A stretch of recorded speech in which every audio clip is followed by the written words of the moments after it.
శిరీష్ గారిని మాట్లాడవలసిందిగా రిక్వెస్ట్. ప్రసన్న గారు ప్లీజ్, ఈ సినిమాకి డైలాగ్ స్క్రీన్ ప్లేని అందించిన ప్రసన్న గారు మాట్లాడారు. అందరికీ నమస్కారం. ఫస్ట్ థ్యాంక్ యూ రాజు గారు, శిరీష్ గారు. నా లైఫ్లోకి ఏ టైంలో మళ్ళీ వచ్చారో నాకు తెలుసు, ఇవన్నీ నేను మళ్ళీ మాట్లాడతాను.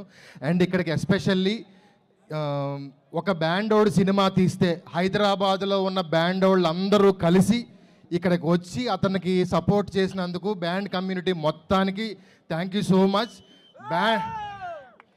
బ్యాండోళ్ళని అంటే ఒకప్పుడు మేకప్ వేసేవాడిని మేకప్ అని పిలువన్నాడు, ఇప్పుడు అతను మేకప్ ఆర్టిస్ట్ అయ్యాడు. హెయిర్ చేసేవాడిని హెయిర్ వాడిని పిలువన్నారు, ఇప్పుడు హెయిర్ స్టైలిస్ట్ అయ్యాడు. కానీ బ్యాండోళ్ళు అని ఉండిపోయారు. ఈ సినిమా అయ్యేసరికి బ్యాండోళ్ళు అందరినీ బ్యాండ్ ఆర్టిస్ట్ అనే గౌరవం తీసుకొచ్చే సినిమా తీస్తున్నాం. ఆదిత్య బ్లడ్లో చిన్నప్పటి నుంచి పుట్టినప్పటి నుంచి అతని బ్లడ్లో ఆ బ్యాండ్ అనే కల్చర్, హైదరాబాద్ అనే కల్చర్ ఈ సినిమాలో తీసుకురాబోతున్నాడు. ఇప్పటి వరకు 100 సంవత్సరాల తెలుగు సినిమా చరిత్రలో వేల సినిమాలు హైదరాబాద్లో తీశారు, కానీ Hyderabad culture, Hyderabad smell, Hyderabad flavour తెలిసేలాంటి ఫస్ట్ సినిమా ఇదే కాబోతుంది. దేత్తడి త్వరలో రాబోతున్నాం. Please bless. Thank you so much. Thank you Prasanna garu. Wishing you all the very best to the entire team.